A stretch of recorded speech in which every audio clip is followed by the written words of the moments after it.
Queridos alumnos, muy buenos días. Bienvenidos a esta tercera semana de clases en la asignatura de lectura y escritura. Atención, por favor, las siguientes indicaciones. Primero, veo que Romina no está bien renombrada. Romina, por favor, es la tercera semana. Hay que renombrarse con apellidos y nombres. Tengan la bondad de corregir el renombre de su invitación. Bien, segunda indicación. Se les recuerda que esta semana, el día domingo, hasta máximo el mediodía, tiene que cada representante de grupo, una persona del grupo, tiene que enviarle la tarea a el compañero o compañera que está responsable del grupo, hasta las 12.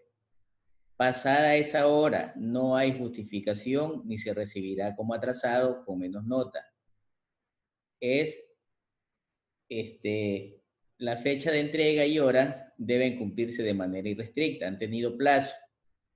Tercera indicación, los grupos ya fueron formados hace algunas semanas atrás, 2 semanas aproximadamente, y es probable que algunos se hayan retirado. Entonces, deben continuar los estudiantes que queden en el grupo. Si en el grupo habían 5 y quedaron 2, pues esos 2 continuarán en el grupo. Si queda uno, ese estudiante trabajará solo.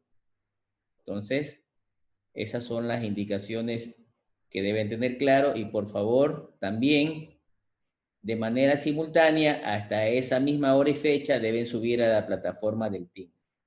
Deben subir a la plataforma del Teams cada uno los deberes.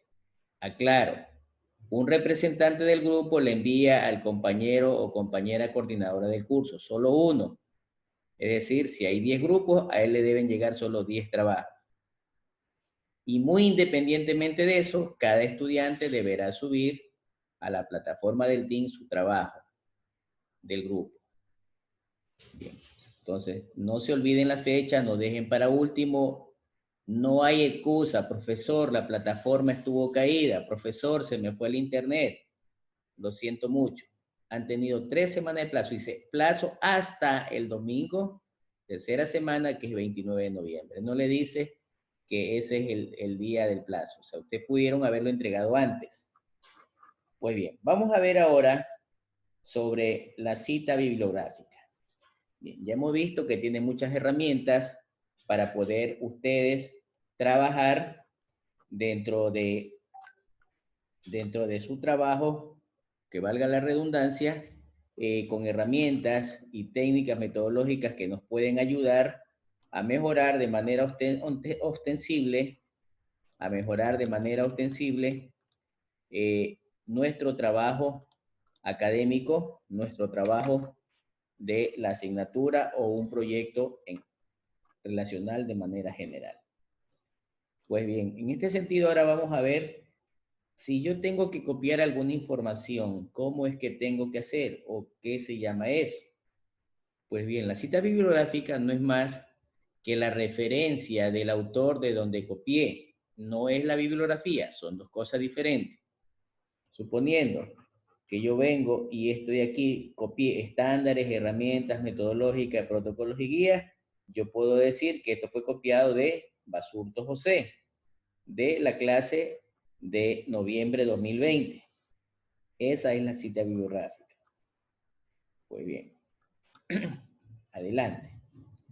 Para esto, nosotros tenemos un catálogo, tenemos un manual, tenemos un librito al que se le llama normas APA.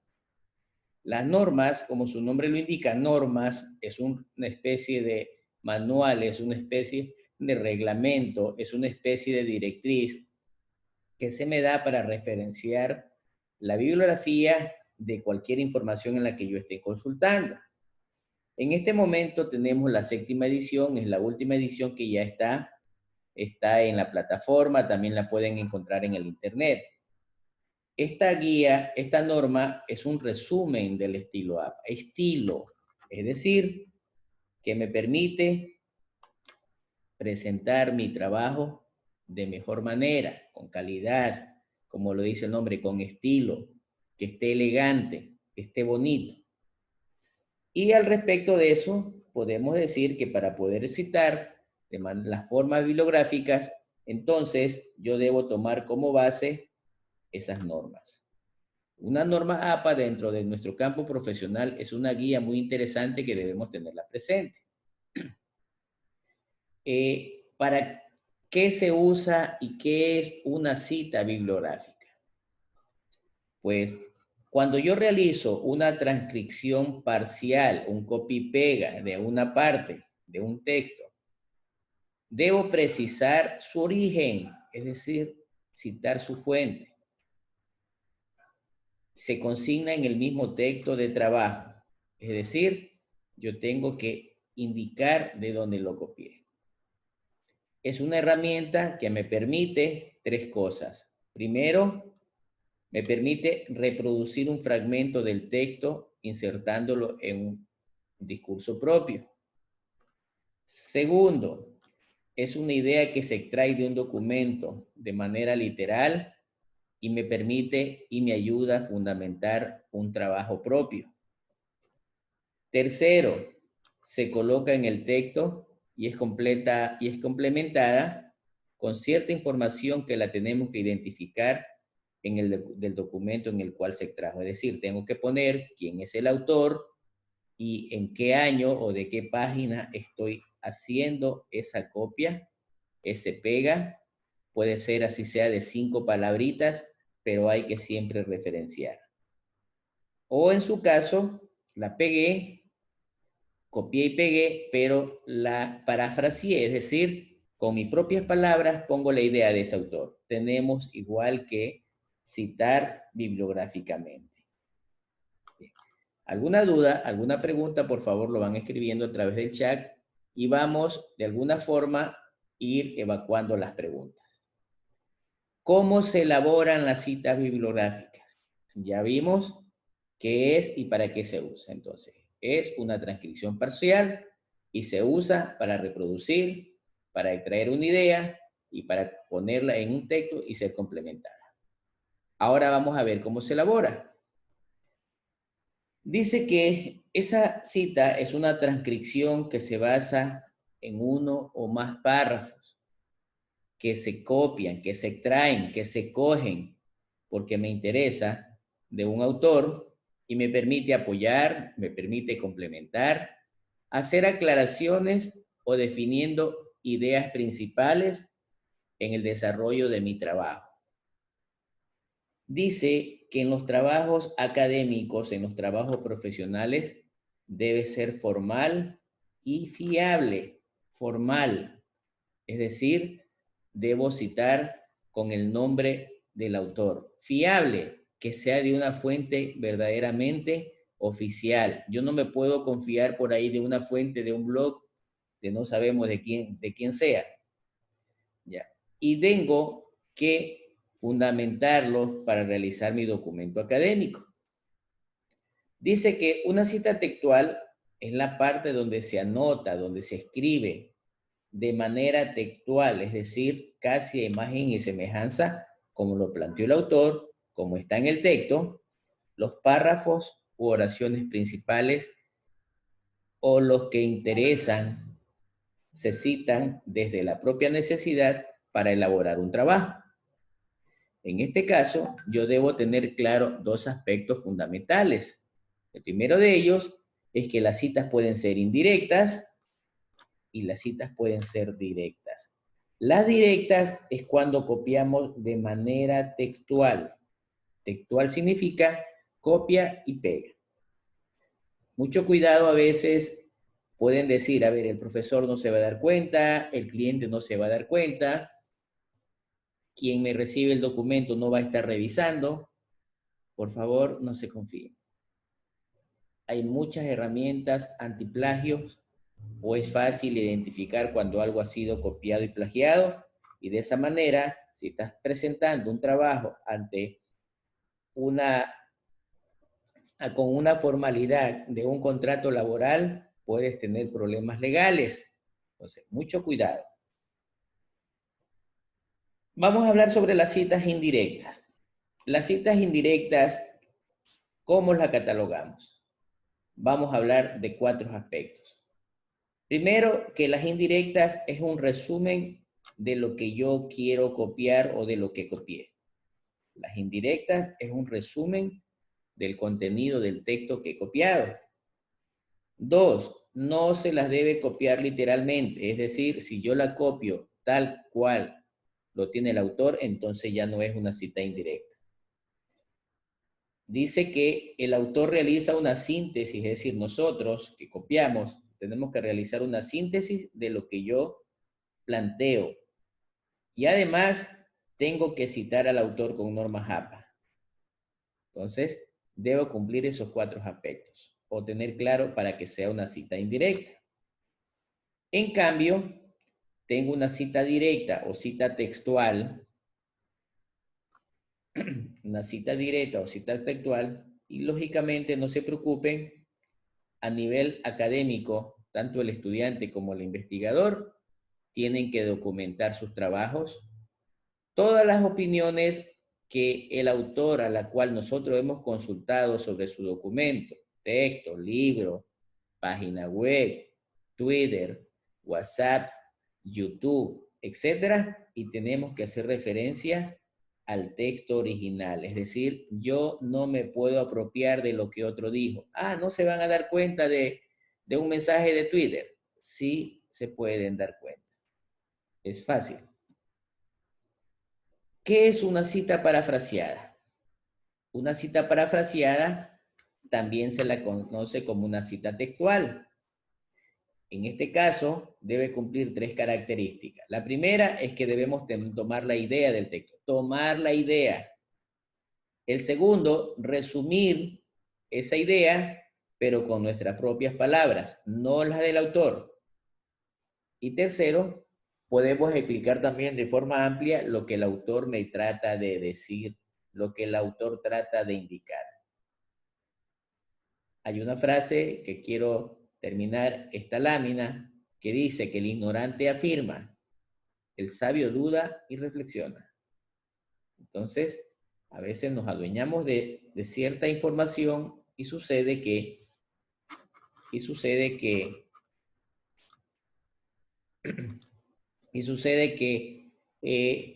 nos creemos dueños de la misma y no sabemos que a la final es el autor el que nos está revisando. Tengan mucho cuidado. Ha pasado eso y quedan en ridículo y adicionalmente quedan como un profesional de esos que roba ideas. Veamos algunos ejemplos. Tenemos un ejemplo de cita textual o directa y una de cita indirecta, o cita textual y cita parafraseada. Observen, miren, ¿ve? Yo cuando es cita textual tengo que ponerla entre comillas. Cuando es cita textual, entre comillas. Y miren qué pongo. Después al final, esto es un ejemplo, pongo el apellido, nombre, año y la página de donde lo saqué. ¿Sí? En la cita textual. En la bibliografía, ya tengo que ponerlo de esta manera. ¿Sí? Apellido, nombre, año, el nombre, en este caso del documento de donde lo copié, de qué lugar será ese documento, en este caso Madrid, y habla de la ciudad. La cita parafraseada, en cambio, miren, empezamos diferente. Dice, Ramos Simón, es decir, ponemos el nombre y el apellido y el nombre y entre paréntesis el año. Y dice, sostiene que uno de los cambios, miren, ve, ya está haciendo en cambio un resumen de lo que está aquí arriba. Bien. Y en la referencia, en este caso, en la bibliografía, ponemos lo mismo. Normalmente, en los documentos que nosotros vamos a copiar o vamos a tomar como investigación, nos permite, nos dice cómo debemos citar de acuerdo a la norma JAPA. Entonces, tenemos el ejemplo de una cita directa y una cita indirecta. Sin embargo, pues pueden ustedes buscar más ejemplos en el internet y lo van a encontrar de manera abundante. Aparte de las normas APA, también hay otros estilos, hay otros estándares para citar una bibliografía, dependiendo del tipo de empresa, dependiendo del tipo de revista. Normalmente, pues nosotros tenemos las normas APA, tenemos las normas IEEE, ¿sí? También a la IEEE normalmente cuando son artículos técnicos, en el caso de nosotros, los ingenieros de sistemas, Vancouver cuando son documentos de ciencias de la salud, cuando son documentos de ciencia de la salud, entre otras cosas, lo mismo que Harvard. En este sentido, pues, ya ahí nos vamos dando cuenta que cada área, cada especialidad, cada línea de investigación tiene, en este caso, una norma. Nosotros normalmente, como técnicos, más utilizamos la APA y la IEEE. APA e IEEE. Bien. ¿Cuál es la importancia de incluir las citas bibliográficas? Es mucho, mucho es la importancia. Bien. Nosotros de esa manera nos evitamos estar siendo identificados como ladrones académicos. ¿Sí? El robo académico se llama plagio. ¿Sí? Además, nosotros no debemos incurrir en la ética o mala ética profesional. O también no podemos establecer en estar haciendo la práctica que lo hacemos casi a diario y que tenemos que irla eliminando, el copia y pega. ¿Sí? Es decir, tenemos que respetar el trabajo de otros autores. A nadie nos gustaría que nuestras ideas nos estén copiando. Idea también puede estar representada a través de un gráfico. Idea puede estar representada a través de un software, entre otras cosas. En este sentido, yo tengo que incluir una cita bibliográfica donde corresponda, es decir, en el lugar donde estoy haciendo la referencia de una cita directa o una cita indirecta. Dice que es vital ponerla no solo en los trabajos académicos, sino también en los trabajos profesionales.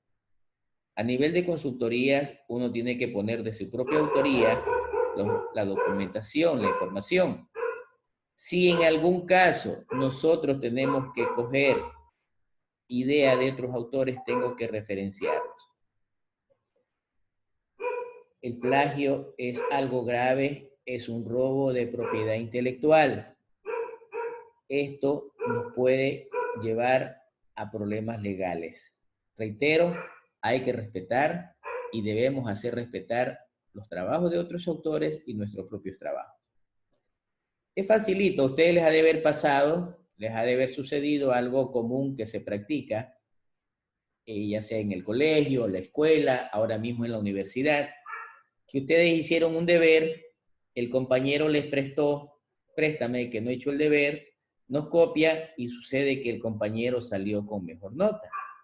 Él plagió su deber, por allí le hizo algún maquillaje diferente, es decir, algo le cambió y lo mejoró. O sucede a veces que el que hace la copia aparece como el autor principal y el profesor a veces emite juicio de valores indicando que el otro compañero, quien hizo el deber, es el que ha copiado. Entonces, más o menos es lo que ya tengan una idea de lo que sucede con el plagio. Dice además que para evitar el plagio, si es lo que queremos, tenemos que utilizar citas textuales. Entonces, en ese sentido, debemos usar citas textuales en los siguientes casos. Bien. Cuando hagamos redacción ambigua compleja, en ese sentido, busquemos el texto de resumir, busquemos un texto parafraseado. Cuando el texto está en otro idioma y decidimos ponerlo literalmente. Cuando creemos que si lo ponemos literalmente puede perder vigor o claridad.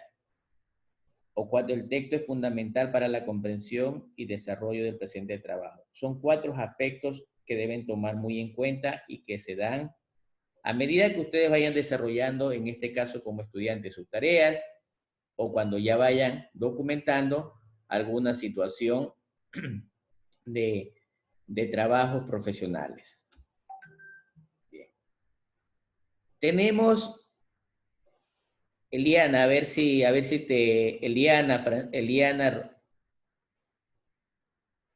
Eliana Romina, sí. Es el primero apellido y después el nombre. Lo mismo está Dixon, está por allí Dani Mendoza, David Zambrano. Tienen 5 minutos para renombrarse bien, caso contrario los saco de la clase, por favor. Ya no puedo permitir que en la tercera semana continúen con lo mío. Francisco Anchundia, Luis Menéndez, Steven Delgado. Yo no sé si Tauri es apellido o nombre. Bien, a ver, los señores que están etiquetados con nombres y apellidos tienen 5 minutos para corregir, si no lo saco de la clase, por favor. Reitero, es apellidos y nombres. Y tienen que, miren, estamos en una materia, lectura y escritura de textos académicos. Hay algunos que hasta faltas ortográficas tienen. Anchundia con minúscula, Santana con minúscula. Por favor, es el momento de que vayan aprendiendo, porque tal como escriben ahora, tal como cometen los errores ahora, eso presentan en los trabajos profesionales. Y tengan muy en cuenta porque los trabajos los reviso minuciosamente y también califico todos esos detalles. Tienen que acostumbrarse, ya no son ustedes estudiantes de escuela ni de colegio. Ustedes van a ser profesionales jóvenes y van a ser ingenieros. Y tengo que reflejar que soy ingeniero. El ingeniero no solamente debe saber hacer algo técnico, también debo presentar una documentación de calidad. Bien, a ver, espero que entonces no me vuelva a encontrar de nuevo con los estudiantes que indiqué, si no lo saco. A ver, le decía que a veces nosotros queremos, ¿quién se va a dar cuenta? ¿Quién se va a dar cuenta que yo copié? Ahí tenemos algunos, ustedes pueden visualizar en la pantalla, tenemos algunos de aplicaciones informáticas que me sirven para poder detectar el plagio. También se los considera como aplicaciones antiplagios. Tenemos el Urkun, el Viper, el WCopafine, el Plagiaris, tenemos el Copylix, el Plax, el Plagius, tenemos el DupliChecker, el Etubirdi, Plagiarisma, Ketek, etc. Bien. En lo personal, las dos que más utilizo es el Urkun y el Plagiaris Detector, ¿no? Lamentablemente son aplicaciones pagadas, no es software libre, se necesita tener licencia, la mayoría son software libre, si alguna, perdón, software pagado, si alguna de ellas es libre, es gratuita, no les da la confiabilidad ni las herramientas necesarias. Con estas herramientas me permite establecer de qué documento copió, cuándo lo copió, en qué página copió, cuál párrafo copió. Es decir, prácticamente, como ustedes ven la lupita, en algunos de los casos, es como que si fuera una búsqueda de detective. Entonces, hay muchas aplicaciones y la gran mayoría les detectan dónde están ustedes realizando la copia y el pega de ese documento.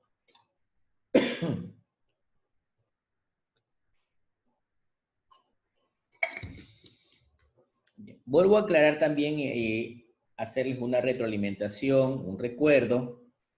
Vayan poniéndole atención porque esto les va a servir para su trabajo de titulación. En los trabajos de titulación se revisa también de manera minuciosa todos estos detalles.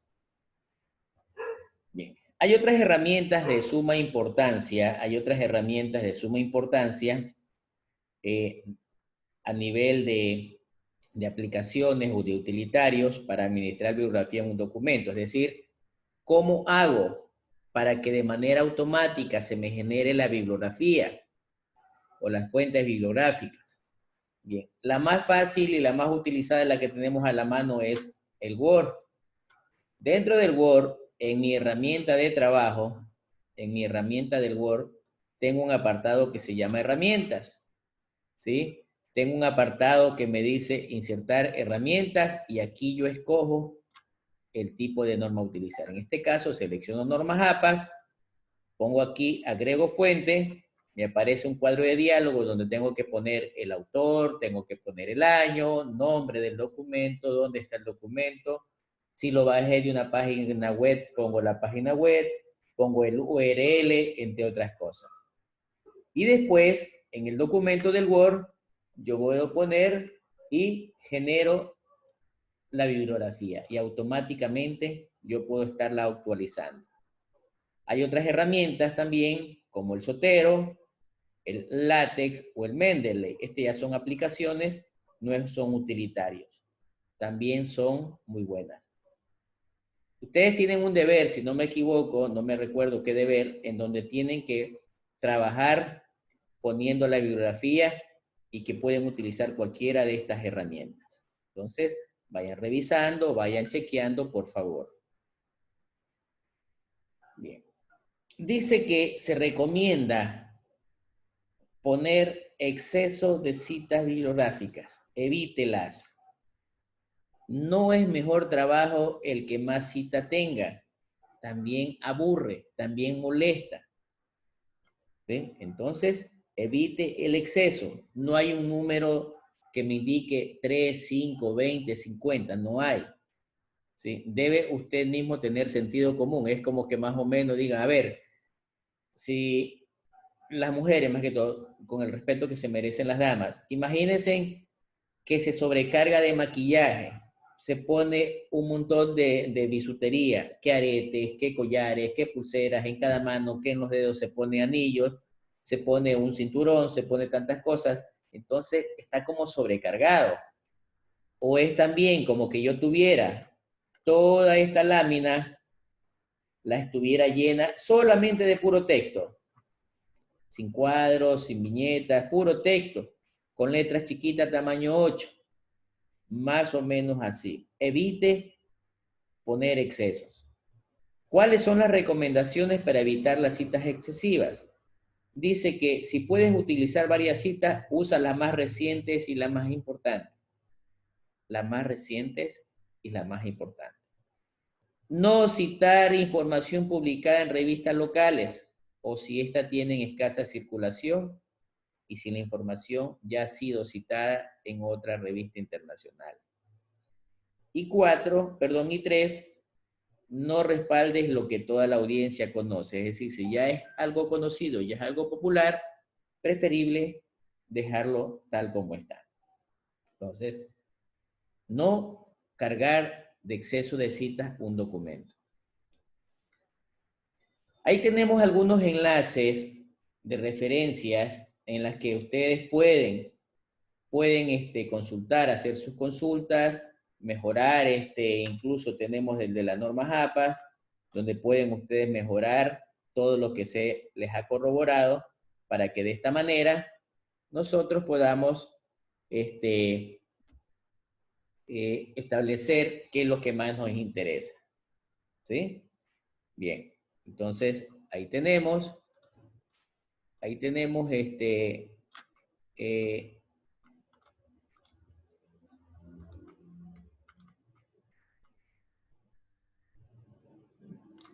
tenemos, les decía, nuestra primera parte sobre lo que son las citas bibliográficas. Si hay preguntas, por favor, vayan haciéndolas, por favor, es importante para que nosotros podamos ir mejorando, para que podamos ir entendiendo lo que se requiere. ¿Hay alguna pregunta, por favor?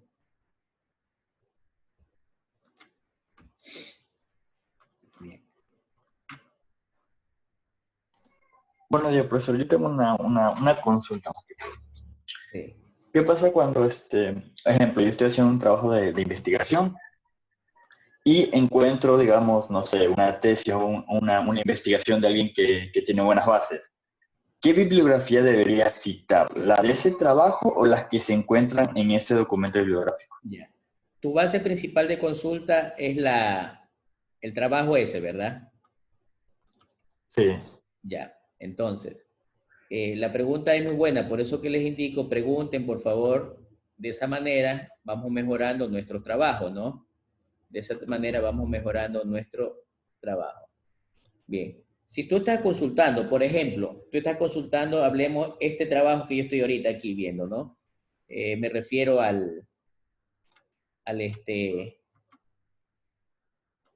estás consultando, voy a compartir, estás consultando este trabajo que tengo aquí proyectado, de José Basurto, ¿de acuerdo? Ya, pero dice, yo suponiendo que esto sea un párrafo, dice tipos de texto y aquí tengo entre paréntesis, el autor es el señor Merino, ¿sí? Entonces, ¿cómo hago la situación? Y te gustó esta frase tú la vas a utilizar, la frase de Merino, que está en el trabajo de José Basurto, tú la vas a utilizar. ¿Hasta ahí está claro? Así es más o menos, ¿no? Sí.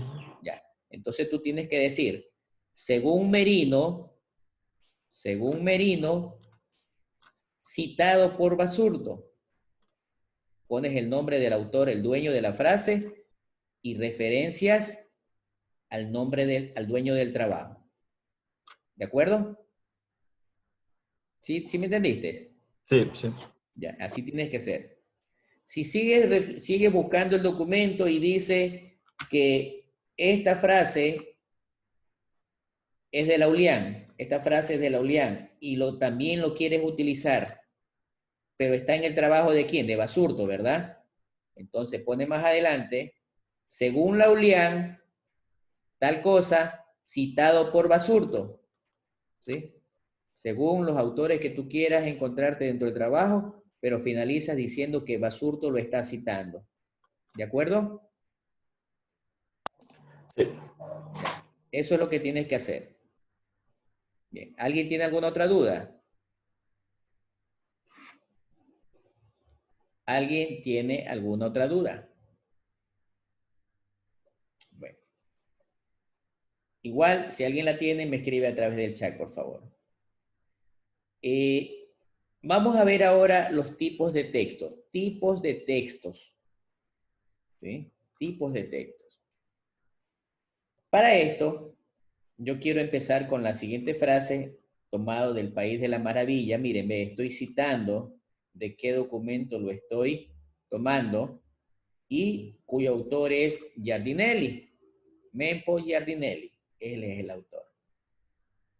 Y miren, ve, lo estoy poniendo entre comillas, lo que significa que lo estoy copiando de manera textual. Lo estoy copiando de manera textual. Dice, ante el espectáculo del desastre, caben tres actitudes. Primero, contemplar el desastre y observar asustados como todo se destruye. Segundo, huir para no ser aplastados por los escombros. Y tercero, recuperarse enseguida, evaluar daños y ponerse de inmediato a reconstruir.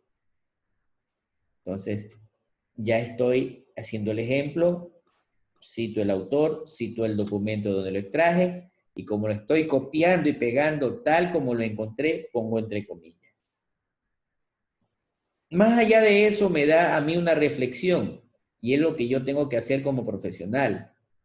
Yo muchas veces le digo a la gente, todos somos investigadores, y alguien dice, no, no, sí, porque todos hacemos algo que se llama observación. Todos observamos, ¿sí? ¿Nosotros qué observamos? Observamos un acontecimiento. ¿Qué más? Ese acontecimiento nos genera un sentimiento de miedo, ¿sí? Además, nos genera un impulso para estar a salvo. Sin embargo, actuamos posteriormente para ver cómo buscamos solución. Es decir, partimos de un problema y tenemos que llegar a encontrar una solución. He aprovechado la situación de el tipo de texto, he hecho la referencia bibliográfica y hemos hecho la reflexión. En este sentido, nosotros tenemos que empezar como manera introductoria a que siempre sea nuestro lenguaje innato, profesional, prolijo, con calidad, con técnica, que expresemos también la parte lógica, la parte profesional, utilizando lenguajes apropiados cuando nosotros lo tengamos que aplicar en un documento. Y voy más allá. Ese lenguaje apropiado, esa prolijidad, esa formalidad, también la pueden hacer de manera verbal. Es importante saber explicar muchas veces a los clientes de manera sencilla, pero con lenguaje técnico. Sencillo porque se hace entender y técnico porque está demostrando sus conocimientos. Para ello, nosotros tenemos que empezar a trabajar el texto como que si fuera un producto. Miren lo que dice ahí, de una actividad verbal de carácter social, de carácter pública, de carácter profesional. ¿Con qué intención? Porque nosotros somos los emisores, es decir, los portavoces, lo que comunicamos. De esta manera, debe tener un carácter estructurado. Es decir, tengo que darle lógica, tengo que darle coherencia entre lo que veo y lo que quiero explicar. Y tengo que darle cohesión. ¿Qué significa cohesión? Que tengo que saber poner las comas, tengo que saber poner los conectivos lógicos, por llamarlo así, y, o, para, también, sí, no, etcétera. Y esto tienen que estar estructurados. Además dice que un texto no puede ser apenas una sucesión de oraciones, ya lo mencioné, debe ser coherente y cohesivo. ¿Sí? Debe ser coherente y cohesivo. Y ahí tenemos dos ejemplos para que entiendan lo que es la coherencia. La coherencia es el sentir, es el decir, es el hacer. Es decir, como que yo tuviera partes de un rompecabezas. En cambio, la cohesión textual, yo tengo que dar un enlace en que este deba tener una secuencia lógica. Es decir, dónde es el inicio y dónde es el final. ¿Sí? Entonces, la coherencia es unir las partes entre sí de manera lógica y la cohesión es dar la estructura de un inicio y de un final de esa coherencia. Bien, continuamos. ¿Dónde se las aplica? La coherencia y la cohesión tienen sus aplicaciones y hemos establecido allí un pequeño organigrama, un pequeño mapita para establecer cómo elaborar un texto que tenga coherencia y que tenga cohesión. Respecto a la coherencia, dice que yo debo seleccionar la información relacionada de acuerdo al tema que nosotros querramos tratar, querramos investigar o querramos organizar. Dice que tengo que distribuirla en partes, en párrafos, en oraciones, en capítulos, en apartados.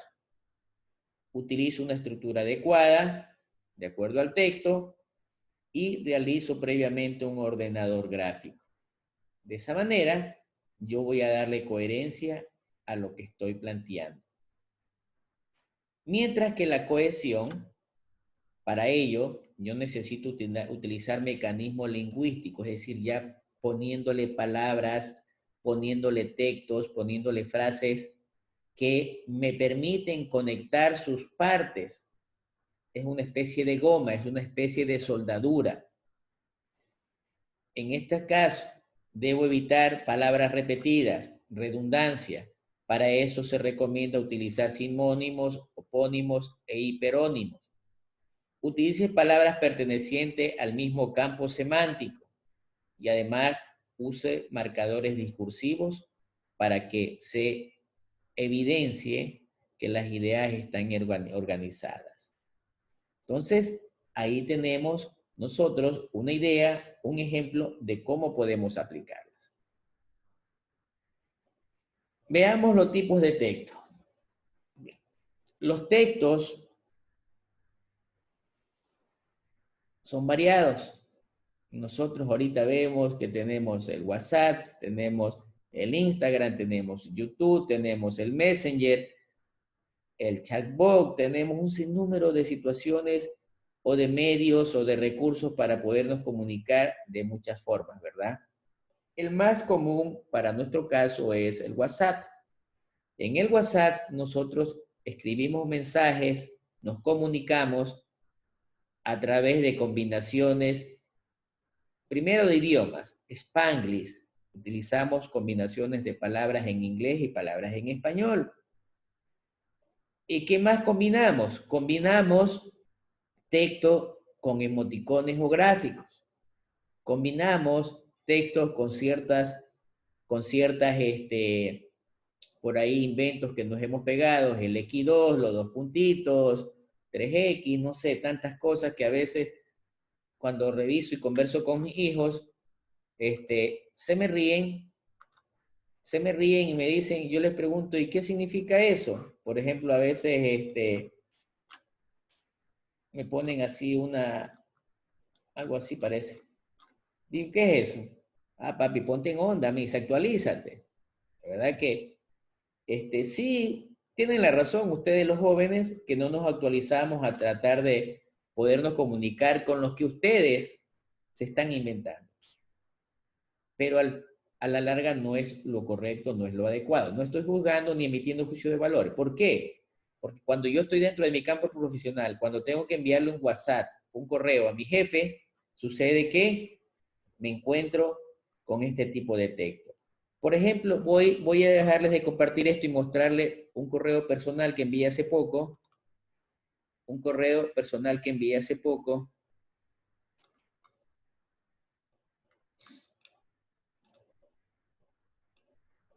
Aquí está, ya les voy a pasar. Bien.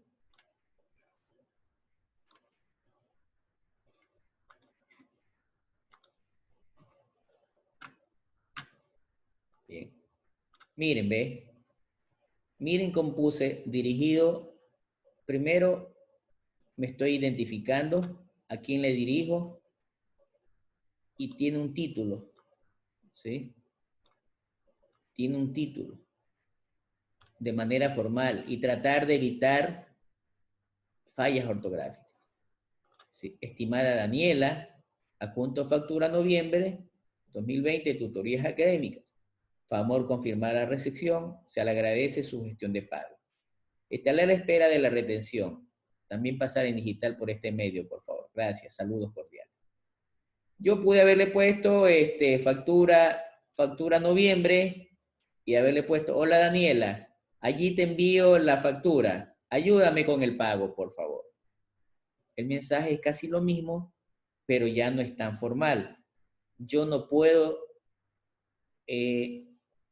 utilizar ciertas situaciones informales cuando sí lo puedo realizar.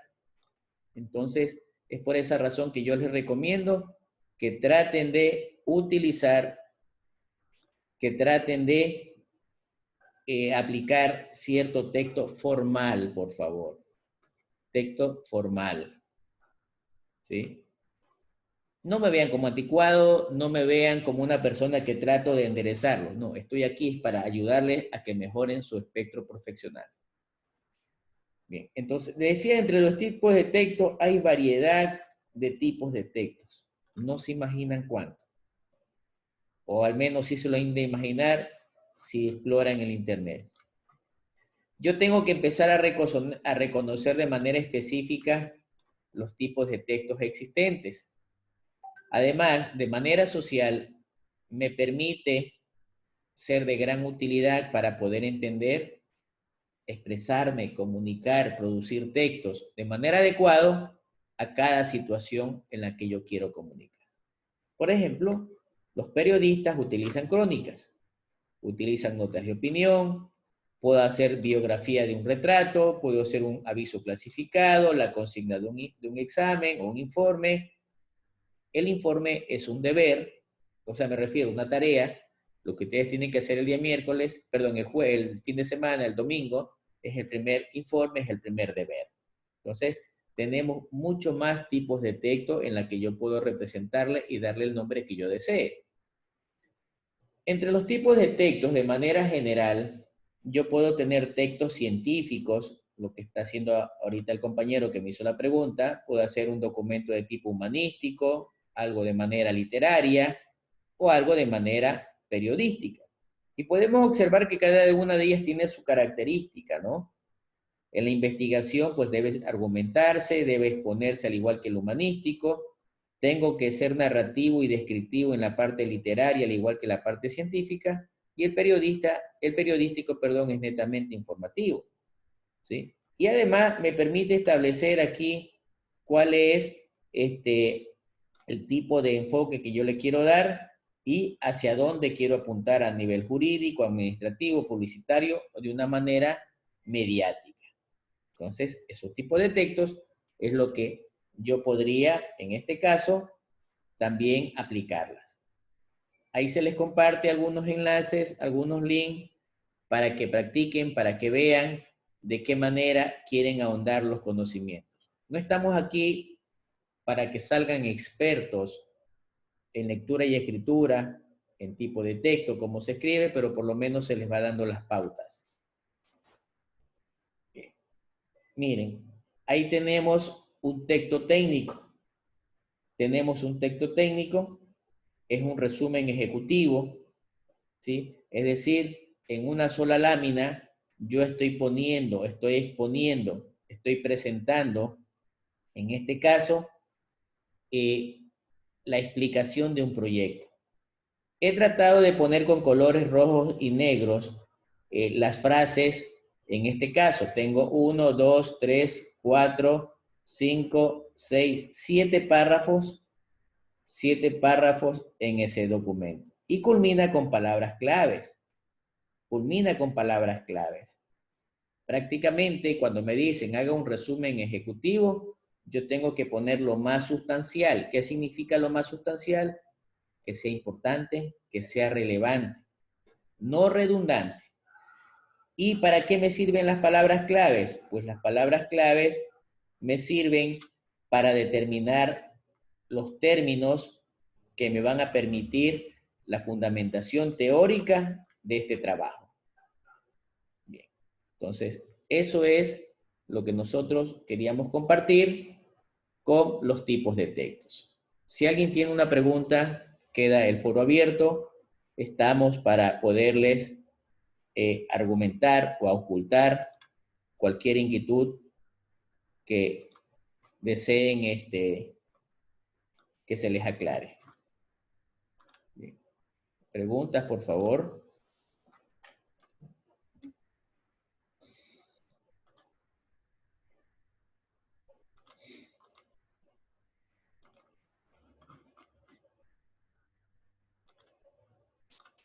¿Alguien tiene alguna pregunta?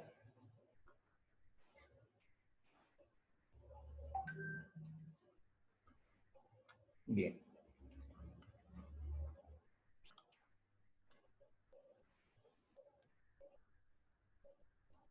Para finalizar la clase de hoy, vamos a ver lo que son las secuencias textuales. Vamos a ver lo que son las secuencias textuales.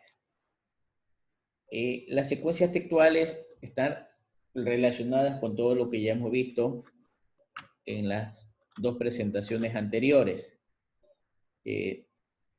Dice que desde el punto de vista de su organización interna, vamos a encontrarnos con géneros discursivos, es decir, expresar, escribir lo que es un discurso, ¿sí? Pero tenemos que nosotros enfocarlos a la parte académica, a la parte científica y también a la parte profesional. Aquí debe predominar la secuencia, es decir, que haya una secuencia lógica, que sea descriptivo, es decir, que yo vaya describiendo, que yo vaya narrando, que yo vaya explicando y además argumentando. Esa es una secuencia textual. Es algo que yo describo, que narro, que explico y argumento. Eso téngalo claro. No está difícil de entenderlo. Es más, hay cosas que sí las sabemos y que a la final, de manera técnica, no la hemos podido, como quien dice, enlazar o tener claro que de esa manera era en forma técnica como tenía que llamarse. Ya hablamos de la descripción, ¿verdad? La descripción yo puedo hacer de cualquier cosa, de objetos, de personas, de lugares, de sentimientos, donde puedo evidenciar percepciones de autores, entre otras cosas. La narración, en cambio, presenta una historia, un antecedente, expone sucesos o serie de sucesos y los voy narrando, los voy contando, es como un cuento. La exposición, en cambio, ahora me toca exponer, me toca explicar, aclarar. Dos aspectos aquí en la exposición. Tengo un material, en este caso yo estoy utilizando unas láminas de PowerPoint, y el otro elemento es de qué manera transmito esa explicación. Los tonos de voz, los gestos verbales, entre otras cosas. Es decir, hay que buscar claridad. La argumentación, en cambio, es algo parecido a la fundamentación. Si yo menciono algo, debo sacar un razonamiento, justificarlo en base a resultados de laboratorio, de investigación, de observación. Y lógicamente tengo que presentarlo con estructuras definidas. Debo presentarlo con estructuras definidas. Para esto, también a veces tenemos problemas y decimos, bueno, ¿cómo lo estructuro? ¿Cómo lo pongo? ¿Cómo lo armo? Bien. En este sentido, las secuencias textuales deben tener dos aspectos: la exposición y la argumentación. La exposición dice que me permite, su objeto principal es explorar y presentar información. Se fundamenta en hechos y objetivos y lo puedo aplicar en la parte académica y laboral, que es la parte profesional. A través de la secuencia expositiva tengo que informar, tengo que describir y tengo que explicar a través de modelos estructurales. Necesito para eso también tener claridad. Ejemplos: a través de informes, a través de exámenes, cartas, ensayos, manuales, noticias, entrevistas. En cambio, en la argumentativa, su objetivo es influir y modificar opiniones. Miren, lo de arriba explora y presenta, abajo influye y modifica. Se enfatiza en el intelecto y las emociones, también está en el ámbito académico, laboral y más allá, en la parte política. Tiene estructuras definidas, puede ser algo real o algo imaginario, o lo que nosotros conocemos, inventos. Ensayos, literatura, artículos de opinión, ensayos científicos, cartas, editoriales, entre otras cosas. Entonces, tenemos la estructura de la secuencia textual en base a dos aspectos que lo tenemos nosotros explicado. En este caso aquí, yo tengo un ejemplo de una secuencia textual que tiene un orden lógico, perdón, ¿sí? Tiene un orden algorítmico,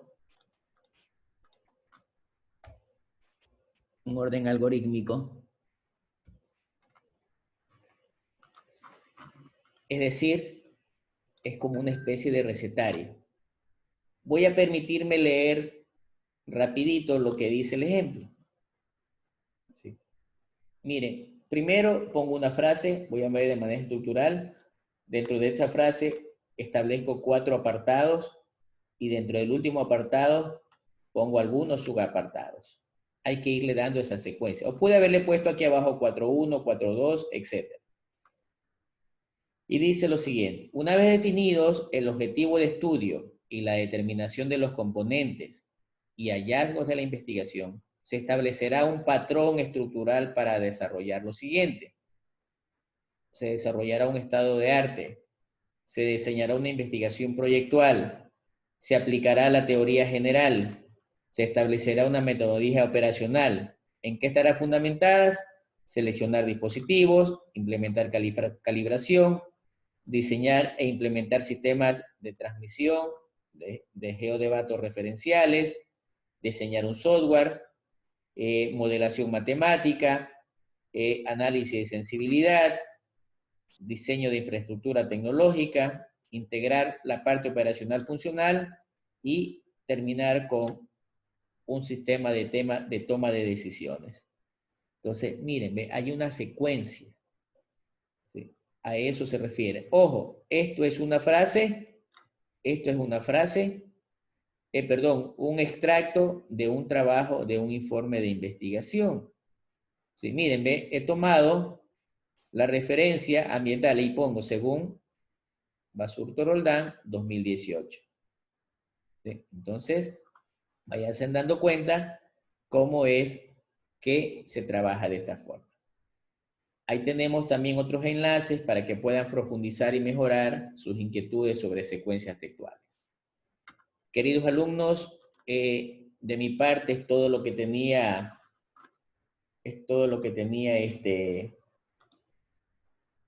programado con ustedes para la clase de hoy día. Se les agradece de antemano esa participación activa, 36 estudiantes. He tratado de ser lo más práctico, lo más sencillo, lo más explicativo posible. Se han dado las oportunidades para que ustedes puedan preguntar y resolver sus inquietudes. Sí me gustaría que haya mayor participación preguntando, por favor. Entonces, mayor participación preguntando. Bien.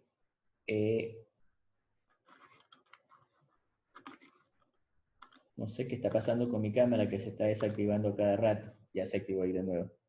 Bien, entonces, de mi parte, gracias. Que tengan un lindo día y Dios mediante nos vemos el día miércoles. Un abrazo, cuídense. Bendiciones.